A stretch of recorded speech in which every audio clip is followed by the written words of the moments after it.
Aniya na ang mga dagkong balita sa Balitang Bisdak karong Webes. Liki sa yuta sa Barangay Tapul sa Tabugon, Cebu nagkadako. Aftershocks nunod sa magnitude 6.9 na linog, padayong masinati matud sa Fivox. Lain-laing dapit sa Sugbo nakasinati o grabing pagbaha. O grupo sa mga Malaysian, voluntaryong mitabang sa mga biktima sa linog. Kini ang GMA Regional TV, Balitang Bisdak. Mayong hapon, ako si Cecil Kibod Castro.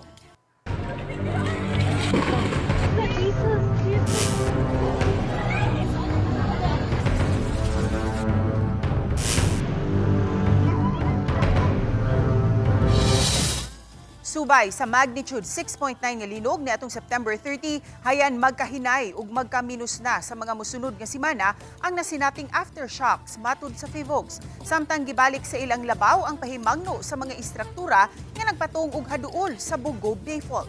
Ang detalye sa report ni Nico Sereno.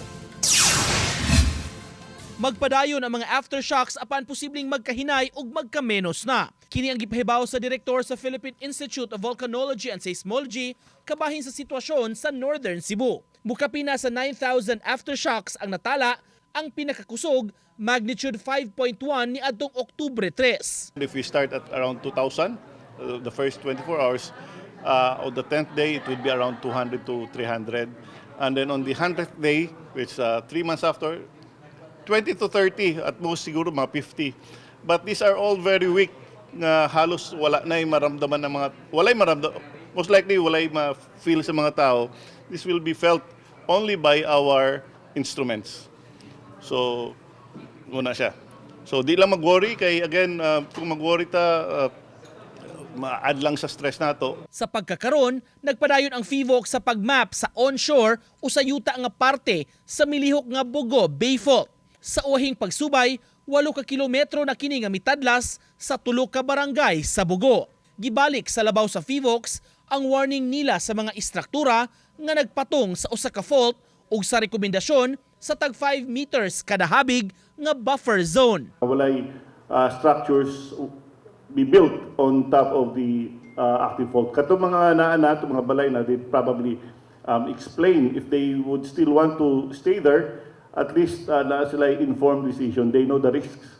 Kasi you cannot then, of course, you cannot force them out. That's their place. That's their. But people should know the risk. You have to analyze the ground. It's like when you get married a woman, you have to ilahon mo una ang ground before you put the structure. Mao gyud pinaka-importante. So, maibaw-an nimo ang ground, usay characteristic, loose ground ba o hard rock ba ang iyang base. Uban ni Godfrey Relien, Nico Sereno, Balitang Bisdak. 7 million pesos nga financial assistance sa mga LGU nga apektado sa magnitude 6.9 nga linog itunol sa Mandawi City. Samtang psychosocial response team sa Dakbayan atuan na pod sa Northern Cebu para muhatag og serbisyo. Mubalik si Nico Sereno sa report.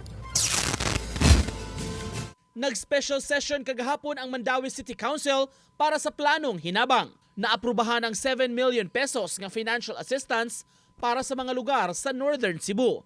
Pasabot sa City Administrator, human mapalabang sa konseho, lihuko na kini para ma-release adto sa mga nanginahanglan sa norte agi sa ilang mga LGUs. As soon as ma-produce or ma-prepare ang check, that will take a little time. Padali na may instructions sa mayor. Samtang human ma-deploy ug nakabiyahe na sa Northern Cebu, misugod na ang 40-man team sa Mandawi City sa ilang tahas para sa mga apektado sa linog. Gitapok nila ang mga residente sa duha ka barangay sa Bugo City aron sa paghatag og psychological first aid. Labi na ang mga kabataan, nag-conduct sila og session aron matambagan ug matabangan. Taliwa sa lisod nga kasinatian, tuyong maabagan sila aron mugaan ang ilang pamati. Nahunahunaan sa Mandawi ang maong serbisyo nga ihatag sa norte aron matutukan usab ang mental well-being sa mga naapektuhan sa kusog kaayo nga linog. Uban ni Godfrey Relien, Nico Sereno, Balitang Bisdak. Vietnam Coast Guard may padangat og tabang alang sa mga biktima sa magnitude 6.9 nga linog sa Northern Cebu, partikular na sa lungsod sa Tabugon. 32 ka mga sakong bugas ug napulo ka mga boxes sa mga noodles ang gitunol nga tabang nga gipaagi nila sa Philippine Coast Guard Cebu. Nasuta nga ang maong tabang nga gitunol sa mga personnel sa Vietnam Coast Guard mao ang ilang bound unta sa pag-ari nila dinhi sa Subo. Apan na desisyon na nila nga ipanghatag kini alang sa mga mas nanginahanglan sa Northern Cebu. Nitabang ang Vietnam Coast Guard sa pagpahigayon sa medical efforts sa Northern Cebu. Miabot sila sa Subo ni atong Lunes ug gikatak na usab nga magpahigayon ang Vietnam Coast Guard og Maritime Search and Rescue Firefighting Oil Spill Response Exercise uban sa Philippine Coast Guard. Tungod sa naitabo diri sa Cebu nga na naka-experience og linog na 6.9 magnitude, ilang gitake this opportunity nga mapakita nila ang ilang sympathy sa atoa nga hindi lang ta sa maritime incidents nag-cooperate bisan sa mga humanitarian effort nga ilang nakita nga kinahanglan nga og mga pagkaon ang atong mga kababayan diri sa Cebu. Kini ang GMA Regional TV, Balitang Bisdak.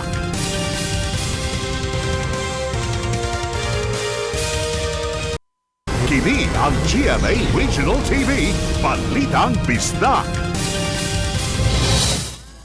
Pipila ka mga lugar sa Subo nakasinati og grabing baha human mibundak ang kusog nga uwan kagahapong adlaw. Sa iranta ang detalye sa report ni Orchid Slapingkaw. Mao kini ang sitwasyon sa Laray lungsod sa Konsolasyon kagahapon sa hapon. Kuha kining video ni JR Babor. Makita ang kusog ang bulog sa tubig baha nga nagkahatag og kahasol sa mga sakyanan. Mato ni Josephus Gaviola, Konsolasyon DRRMO, nga nag-abot ang tubig baha gikan sa bukid ug ang tubig sa dagat nga high tide niadtong orasa hinungdan nga gibahaan ang lugar. Dili lang kini unang higayon tungod kay sagad kini mahitabo kung mubundak ang kusog nga uwan sa kabukiran nga naatol sa taob sa dagat. Amo mga estudyante, amo ra gyud gi-safe, no? Samtang nakuha no sa video ni Teacher Jinky Alonzo ang kusog nga bulog sa tubig sa spillway sa Valencia Extension. Tungod sa kakusog sa bulog sa tubig baha, naglisod og tabok ang mga tinunan ug magtutudlo sa Valencia Vocational High School agi sa spillway. Maayo na lang nga gitabangan og labang ang mga estudyante sa mga residente. Kuha usab kining video ni Maing Manism sa magsipit sa karkar diin kusog usab ang bulog sa tubig sa sapa sa maong dapit. Mato ni Joyce Puaw, pango sa DRMO Karkar City, nga way nakalaso na angol nga mga tao o kaha nagubang nga infrastruktura sa managlahing insidente. Diri sa Samtang sa lungsod usab sa Sibunga, nakasinati usab og kusog nga bulog sa tubig baha ang Lower Lindogon. Sa lungsod sa Mindanilla, nasinati ang grabing pagbaha sa Campo 7 human niawas ang sapat tungod sa kusog nga bunok sa uwan. Kuha kining video ni netizen Kael Prahis. Matot sa Mindanilla DRRMO nga way natalang naangol og luwas ra ang tanan. Apan adunay patay nga kahoy ang natumba habig sa poste sa kuryente nga mo'y hinungdan sa pagkayungyong sa mga kable nga mihatod sa pagkabara sa trapiko. Kuan linya gamay kayon pangaran mo. So wala ra nakakos og kanang run out. Palara. Ako si Orchid Slapingkaw, Balitang Bisdak. Apektado ang 200 ka mga pamilya sa pagdahili sa bato o rock slide sa duha ka mga barangay sa lungsod sa Villaba sa lalawigan sa Leyte. Nahitabo matud pa kini atol sa pagtay-ug sa linog sa milabayng semana. Ani ang report ni Alan Domingo. Sa drone video nga kuha ni Green Goy, makita ang dakong pikas sa bukid, diin midahili usab ang mabato padung sa ubos. Makita usab sa hulagway nga dunay dagkong bato nga nahulog nga deryot-yod mutug pa sa balay. Nahitabo kini atol sa pagtayog sa linog ni adtong gabi sa September 30 sa Sitio Tubod, Barangay Abihaw, Villaba, Leyte. Adunay 7 ka pamilya ang napiktuhan sa naasoy dahili sa bato gikan sa bukid. Mas grabe ang nahitabo sa Barangay Tagbubunga, diin duha ka sitio ang napiktuhan sa rock slide. Ang bag-ong baryo diin adunay 187 ka pamilya ug ang sitio Mahayahay nga adunay ka pamilya. Kini base usab sa kasayuran nga gihatag sa Bilyaba Municipal DRRMO. Gikatkat ni Rafi Mulihon ang bukid ug didto nakita nga aduna pay dagkong mga liki sa taas nga bahin nga delikadong mahugno paingon sa kabalayan sa ubos. Isip paniguro sa kaluwasan gipatuman ang forced evacuation sa mga mulupyo kinsa nagamit og mga tent diha sulod sa covered court. Hingari ang NDRR rescue team para mag-ocular inspection sa pinaka-area. So kami, ako mismo, hinguban ko sa area para pag-inspect. So nakita sa pag-inspect na dili na jud safe ang lugar. Gipadayag sa opisyal sa barangay nga dili na luwas ang dapit nga balikan pa sa mga mulupyo kay delikado kung mobigay ug matumpagan ang mga tao sa ubos nga bahin. Mihimo nag-intervention ang Bilyaba LGU sa mga apektadong residente. Samtang nanawagan ang mga apektadong mulupyo og ayuda sama sa pagkaon og tubig nga mainom. Friday mo balik dire ang atong mines katong sa geoscience para pag-plotting sa exact nga kanang mapping sa position or ka-critical sa sitwasyon sa Igbaw. Pero for now, gyud walay order nga mamalik. Order jud is magstay sa evacuation kay delikado jud ang lugar. Hinay ang signal sa dapit dihang gitawag unta sa GMA-RTV ang Bilyaba MDRRMO apan sa gipaabot nga mensahe giklaro niini nga way nakalas ug way naangon sa rock slide. Padayon usab ang ilang monitoring sa dapit. Gabi ni atong September 30 nakasinati usab og kusog nga pagtay-og sa yuta ang Bilyaba Leyte nga nahimutang atbang sa Bugo City. Kauban si Godfrey Relian, ako si Alan Domingo. Balitang Bisdak. Sa Negros Oriental, 81 anyos nga lolo patay dihang nakuryentihan ni atong Martes sa hapon. Ang biktima nga si Lolo Lorenzo, taga Barangay Luca, Tanay City, napalgan sa iyang silingan nga nag-ubo ug wala na'y kinabuhi sa likod sa ilang payag. Sa investigasyon sa Tanay City Police, nasayran nga aksidenteng nagunitan ni Lolo Lorenzo ang usa ka service drop wire nga adunay parte nga napaksit. Nakaangkon og grabeng paso ang biktima sa iyang tuong kamot. Matod siyang asawa nga si Lola Rosita, dito sila sa Basakan sa wa pa mahitabo ang insidente. Apan nananghid ang iyang bana nga manangkot. Naanda na usab ni Lolo nga maglaktod sa tangkungan likod sa ilang balay. Dugay na matud pa ang nagyungyong nga drop wire likod sa ilang panimay ug naanad na si Lolo Lorenzo nga musuong inig-agi. Nunot sa nahitabo, mipahimangno ang kapulisan sa publiko nga i-report dayon kung adunay nagyungyong nga mga kable sa service drop wire. Sa usa ka mensahe sa GMA Integrated News, gipahibaw sa Noreco 2 nga padayon ng investigasyon sa insidente. Nabalhin na ang service drop wire ug ana-ana sa mas taas nga lugar. Ahatak ka ba tayo kung manang gumikan na mas kurente? Wala mamatay sa sakit, mamatay sa kurente. Accident yun. Tapos na-coded na natin sa Noreco actually. And then inayos na nila na wala nang ganong mangyari, wala na din maapektuhan sa wire na nangyari na love wire pa na doon sa Barangay Luca. Usa ka motorista ang nasangit sa nagyungyong nga kable sulod sa tunnel sa SRP dinhi sa Dakbayan sa Subo. Sayranta sa report ni Alan Domingo. Taliwa sa kahanoy sa dagan sa masakinan sa SRP Tunnel, nahitabo ang aksidente diin usa ka motorista ang nasimplang. Kinihuman masabod sa nagyungyong nga dakong kable sulod sa tunnel. Nadalas tambalanan ang driver sa single nga motor human kini madisgrasya. Karon lang yun buntag nahitabo ang aksidente sulod diri sa SRP Tunnel sa Dakbayan Sugbo. Diin kung ato makita mo ni siya ang cable wire nga posibleng unang nasabod sa usa ka dagkong sakyanan nagyunyon ug mo say nakasabod sa motorista nga ni Agi dinhi. Kaning motor natumba na nya nabitik ni siya sa wire nga natagak gikan diha sa babaw. Basin siguro kanang wire diha nasagiran sa dagkong truck motor natagak ang motor wala kabantay ang ga-drive sa motor. Daling giayo sa mga personal sa Department of Public Works and Highways ang nagyungyong nga kable. Aron usab masiguro nga luwas ang dapit temporaryong gisiradaan ang habig sa tunnel diin nahitabo ang aksidente. Nakamugna o kahuot sa trapiko ang nahitabo. Hinoon nahibalik ras normal human gipaagian og balik ang tunnel padung sa Bagatan. Samtang gisuta pa kon tinuod nga iya sa usa ka telco ang kable nga nakasabod sa motorista. Mas grabe pa to mahitabo kung wa dayon to bantay sa uban pod nga nangagi. Ang mga doon naman sa mga PNP diri nakakuan nga gibabagan dayon nila. Nga nababagan nila. Moto akong gidaritso dito sa Pikas, isiradan ako. Kauban si Godfrey Relian, ako si Alan Domingo. Balitang Bisdak. Kini ang GMA Regional TV, Balitang Bisdak. Kini ang GMA Regional TV, Balitang Bisdak.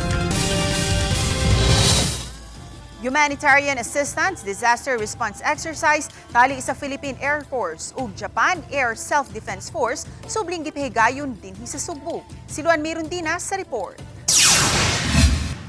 Sa pag-igo sa 6.9 magnitude nga linog niadtong Setyembre 30, usa ang Philippine Air Force sa labing unang nagpada og mga search and rescue personnel sa Northern Cebu ug miabag usab sa pagtransport sa mga relief goods gamit ang ilang mga air assets. Ug ning subling pagpahigayon karon sa Doshin Bayanihan dinhi sa Sugbo o Humanitarian Assistance Disaster Response Exercise tali sa Philippine Air Force ug sa Japan Air Self-Defense Force, masukod ang mga dabansay sa duha ka Air Force sulod sa 5 ka tuig nga pagpahigayon sa joint exercise. Sa gipahigayong airdrop exercise kaganihang buntag sa Tacloban City, parehong nagpalupad og C-130 ang Philippine Air Force ug Japan Air Self-Defense Force. Sa Bogo is hindi pa napagplanuhan kung saan yung pwede mag-airdrop doon kasi it needs long planning and kailangan siya ng malapad na lugar doon na safe, na kung pag mag-airdrop is hindi magkakaroon ng casualties. Hinuon ang naasong duha ka C-130 ang gikargahan sa 860 ka mga kinarton nga tubig gikan sa Office of the Civil Defense 8 nga alang sa mga biktima sa linog sa Northern Cebu. Ug kay way kalandingan ang duha ka mga dagkong abyon dito sa Northern Cebu, gida ang mga kinarton nga tubig paingon sa Mactan Benito Ebuen Air Base. Ang 860 ka mga kinarton sa tubig dadon sa Philippine Air Force paingon sa Northern Cebu sakay sa truck sa Army o bakaha sa LGU. Timely tayo ngayon ma'am kasi 'di ba yung sa 6.9 magnitude dito sa Cebu, napapractice ngayon natin kung ano talaga yung dapat natin gawin during those times. Lakip sa mga bansayon atol sa 5 ka adlaw nga exercise mao ang airlift, mobility ug medical operations, lakip na ang night vision goggle flights. We could improve our interoperability with these countries and also para ma-compare natin kung where we stand and what we need to improve in our armed forces. However, since this is an exchange, the other countries also have gained knowledge from our armed forces. Uban ni Marlon Melgazo, Luan Mirondina, Balitang Bisdak.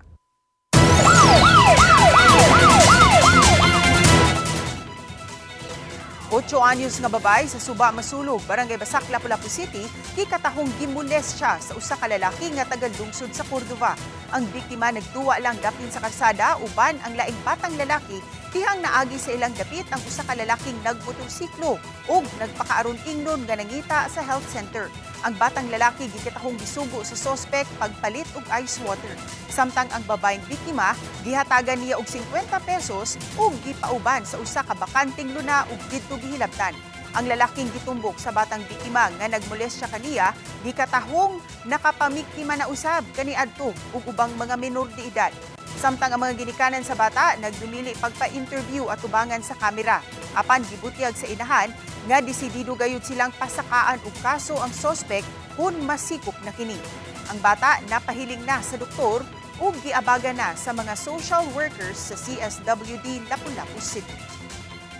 May modus niya, magmotor siya, magtuyok-tuyok, makita siya estudyante nga babae, nga minor de edad, mga 7 to 12 years old, man ay mga tirada.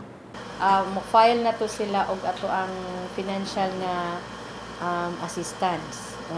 Ato para maoilahang maggamit kung unsa man ang mga requirements niya unsa ilang mga panginahanglan during sa filing na sa case. Patay ang hubog nga lalaki nga manapat unta sa iyang inahan human masumbagan sa iyang manghud. Nakala si alias Julius, 42 anyos, human gisumbag siyang manghud nga si alias Josefos, 37 anyos, sa ilang panimay sa Sitio Aligi, Barangay Bulacau, Talisay City, Martes sa hapon. Sa pagrespondi sa kapulisan, ilang nakitaan si alias Julius nga naghigda sa kawayan nga sofa ug wala nay kinabuhi. Dabantayan nila nga nabunog kini sa iyang ulo. Sa inisyal nga investigasyon sa kapulisan, nasuta nga ang biktima hubog nga miuli sa ilang panimay nga nagbitbit og tubo nga may gitasun nga duha ka tiil. Sa pagkakita sa manghud nga suwayan unta og bunal sa biktima ang ilang inahan, dali niyang gisumbag ang biktima. Miabot gayud ngadto sa 3 ngadto sa 5 kahigayon nga naigo sa kumo ang biktima diha sa iyang agtang ug ulo. Nahagba ang biktima nga walay panimuot hangtod nga ang inahan sa biktima ug ang sospek maunay nakabantay nga wala na kini maglihok. Nasiko prausab sa kapulisan ang sospek. Kasong homicide ang gikatakdang ipasaka batok sa maong manghud. Diki sa yuta sa Barangay Tapul, lungsod sa Tabugon, nabantayan nga nagkadako tungod matud pa sa padayong nasinati nga mga aftershocks. Fam, kumusta ang sitwasyon diha sa Tabugon kapin usa ka semana? Humana sinati ang lino. Yes, tulo ka mga barangay sa lungsod sa Tabugon ang adunay nakit-ang mga pagpangliki o pagpamuak sa mga yuta. Human sa pagtayog sa magnitude 6.9 nga linog dinhi sa Northern Cebu ni atong Setyembre 30. Dinhi sa lawak sa pamilyang Rota, bisubay ang liki sa yuta. Nabuak ang ilang konkretong saog.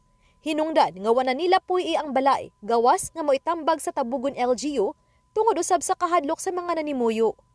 Human sa kapin usa ka semana sukad sa linog, matag aftershock. Panguyawan ang mga residente kay nabantayan nilang nagkadako ang pagkabuak sa yuta. Ito may nabiak na sa loob ng bahay namin. Ma'am, yung una maliit lang. Maliit lang yung una. Tapos palagi aftershock mo na laki na ang biak sa lupa. So ma'am, nakakatakot para sa inyo? Oo, sobrang takot. Mas dako nga buak pa ang makita sa sunod nga balay, pipila ka kilometro gikan sa kaduhang balay nga apektado. Matod sa Tabugon MDRRM officer, nga 7 sa 25 ka mga barangay sa Tabugon ang ilang nasuta, nga dunay pagpangliki og mga sinkhole sa yuta o mga pagdahili sa bato ug yuta. Pumunta na yung FIVOX, tapos kahapon yung sa DOST, pinakita namin yung area kasi nag-check din sila ng mga landslide area namin dito sa barangay po. Nagpaabot lang matod sila sa resulta sa gihimo nga pakisusi sa OCD ug sa FIVOX. Gawa sa mga pagpangliki nga nakita sa pipila ka bahin dinhi sa lungsod sa Tabugon, lakip sa giproblema karon sa mga residente ug sa gobyerno ang kining mga nidahiling mga dagkong bato ug uban pang mga yuta sa pipila ka bahin kay kasagaran dinhi sa lungsod sa Tabugon, bungtod man o bukid. Hinungdan nga kining usa ka parte sa barangay Kumbado ang wa gyud una paagi gikordon kini tungod kay aduna pay mga matag karon ug unya masinati nga pagdahili sama na lang niining dakong bato nga tinipak gikan sa bungtod.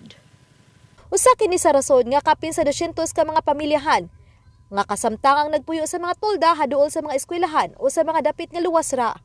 Ang mga sakop sa Tabugon MDRRMO ang kanunay nga nisusi sa mga lugar, ilabi na sa mga dapit diin ang mga residente ang mobalik matag karon ug unya sa ilang Pinoy-anan. Sama diri sa Purok Pangguom, Barangay Tapul, usa ka dakong bato ang nilihok ug gikahadlukan sa mga nanimuyo nga maligiran na gyud ang ilang mga balay kun kanunay pa ang pag-uyog o mga aftershocks. Gipangitaan kini og paagi sa Tabugon MDRRMO nga makuha ang dakong bato nga dili makaapekto sa mga panimay. Yung sitwasyon sa bato, nakalutang lang kasi tapos na may tendency talaga na gumalaw siya kasi umangat na yung yung binaglagyan niya. Sa talaan sa kagamhanan sa lungsod sa Tabugon, moabot sa 4,000 ka mga balay ang apektado sa linog. Kapin na sa 11,000 ka pamilya o kapin sa 42,000 ka mga individual ang apektado. Unong usab ang natalang nakalas sa linog. Nagpadayon pa ang mga relief operations o ang pagpanghatag sa mga makaon ug mainom nga tubig matag adlaw gikan sa LGU, DSWD ug pribadong sektor. Samtang gisugdan na sa Bugo City DRRMO ang pag-agni sa mga residente nga nagtulda-tulda sa open ground gawas sa ilang panimay ug ang anaalang sa daplin sedan nga mobalhin na sa tent city. We are now putting the displaced people into one place. So yung tent city po natin na gusto yung national na isama na lang yung lahat yung mga apektado para maproteksyonan yung welfare nila. Saka ito yung area na talagang safe din sila. Samtang gipahibaw ni Bugo City Mayor Mayel Martinez ang ilang plano nga pagtukod og prefab structure nga cost efficient og energy efficient kay dali ra matukod og lig-on ug magamit usab dayon. Nagpaabot na lang siya sa mamahimong disenyo niini ug aron masabutan kun pila gyud ang budget.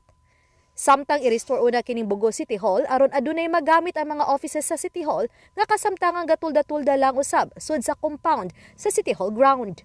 Kani magong atong ipabuhat dinhi, I told them baka kanan, can we make it a little bit more aesthetic kay murag niyon ko niya bang if it's not gonna be so expensive because if we're gonna be staying there for over a year, I don't want people to come and murag nag-attraction gyud na ang City Hall nato. So we don't also want na people will, every time they come to City Hall, they will be reminded ba nga kapait sa kinabuhi.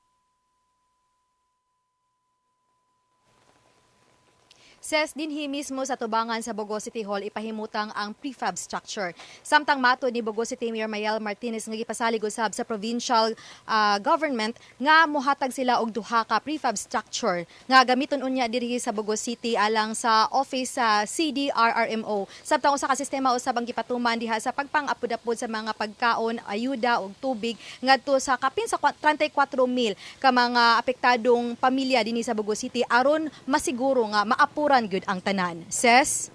Dagang salamat, Femari Dumabok. Padayon ang pag-abot-abot sa tabang gikan sa international community alang sa mga biktima sa linog. Usa ka NGO gikan sa nasod sa Malaysia may padala gayud og personnel sa Northern Cebu. Naabtan namo sila sa lungsod sa San Remigio. Mental health ug paghatag og safe spaces sa kabataan ang ilang target. Aron masiguro ang ilang maayong kondisyon taliwa sa posibleng trauma nga nasinati. Sa iyang bahin gibutyag ni Governor Pam Baricuatro, padayon ang pagtabang sa international community sa mga Sugbuanon. Nagpasalamat siya sa tanan nga mitabang. Not only the victims and the families and the children, but also the volunteers. They also gone through the same situations. So I think that is very important for us to make sure they're always calm and be ready to do anything that they could to help the victims. Yeah. Kung paano natin inaalagaan ngayon yung komunidad natin, we have 1,200 families here. Paano natin sila minimake sure na malakas sa pangangatawan, na ligtas sa sakit. Ganon din yung commitment natin para palakasin yung mental health natin para kaya nating lumaban sa kunang. Yesterday, the Consul General of China was here to hand in check from the private sector, Chinese businesses, diri, and then ni-reach out na sad ang consulate sa Singapore, and I don't have the complete list right now, but ang international community is also helping us. In fact, also Ambassador of the USDI, si Babe Zumoldes, also reached out.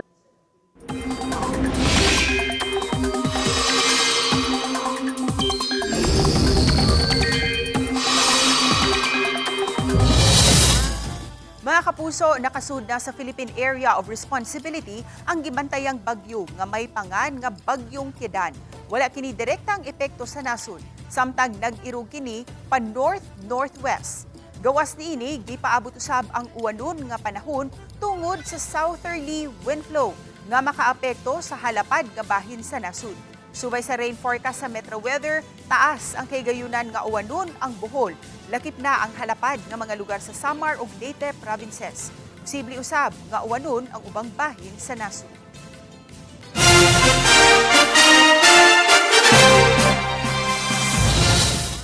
Sa nagpadayong relief operations nga gipasiugdahan sa Relief and Rehabilitation Unit sa Archdiocese of Cebu, nanawat karon og mga used clothing ang San Carlos Seminary College apan inay nga ilahus kini paghatag, kilabhan una kini sa mga seminarista sa dili pa iapod-apod ngadto sa mga biktima sa linog. Gipasabot ni Father Charles Luis Jaime, ang pangu sa Relief and Rehabilitation Unit, nga gisiguro nila nga limpyo ug humot ang mga sapot nga ilang nadawat. Isip mga donasyon ug mamihimong isul-ob dayon sa mga biktima. Gipasalig ni Jaime nga ang maayo pa nga mga used clothing ang gidawat sa seminaryo. Samtang mipadala usab og mga trained counselor ang seminaryo nga gipanguluhan sa grupo ni Father Ramon Ulysses Tura, usa ka trained clinical and mental health practitioner nga mitapos sa kursong counseling sa Estados Unidos. Ubos sa Amuma Mission, muhatag og psychological first aid ug stress debriefing ang mga counselor ug mga seminarista ngadto sa mga biktima sa linog. Sa Transparency Report sa San Carlos Seminary College, mukapin sa 831,000 pesos ang balor sa mga in-kind nga ilang nadawat sukad alas 10 kagabi. Bukang tidad usab dulaan sa 678,000 pesos ang monetary donation nga ilang nadawat.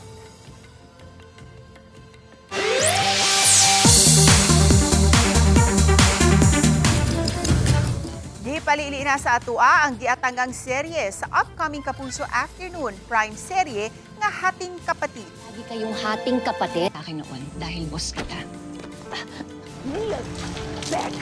Pero hindi na ngayon. Mga bata ang magpapasan sa kasalanan.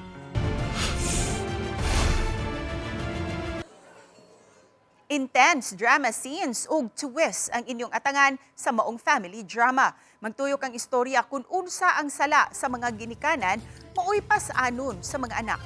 Dibidahan sa Legaspi family ang maong serye. Full force nga nagpakita sa MediaCon sila Carmina, Zoren ug ang twins nga si Mavi ug Cassie. Present usab ang Sparkle co-stars nga sila si Hailey Dizon, Cheska Fausto, Vince Maristela ug uban pa nga nagdala sa maong serye. Karong Lunes, October 13, alas 2:30 sa hapon sa GMA Network ang world premiere sa Hating Kapatid.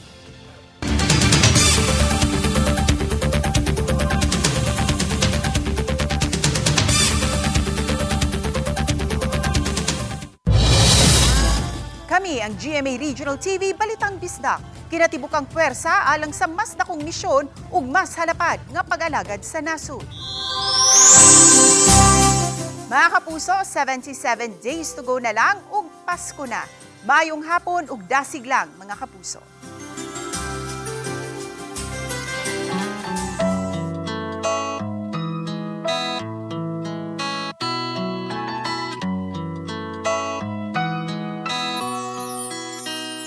Ilugmok man tayo ng bagong pagsubok, mga puso natin di mapapagod.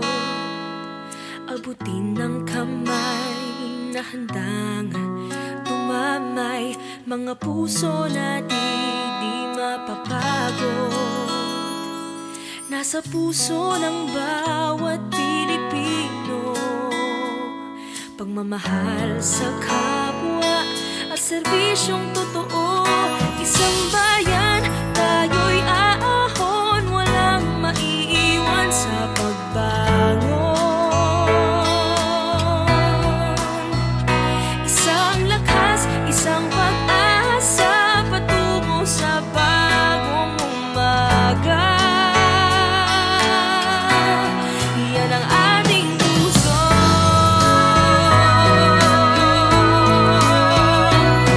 Ako ang aakay sa'yo, pangarap muling itatayo. Walang kasing tibay ang puso ng Pilipino. Isang bayan, tayo'y aahon, walang maiiwan sa pagbangon. Isang lakas, isang pag-asa, patungo sa bagong umaga. Yan ang ating puso. Ganyan ang kapuso.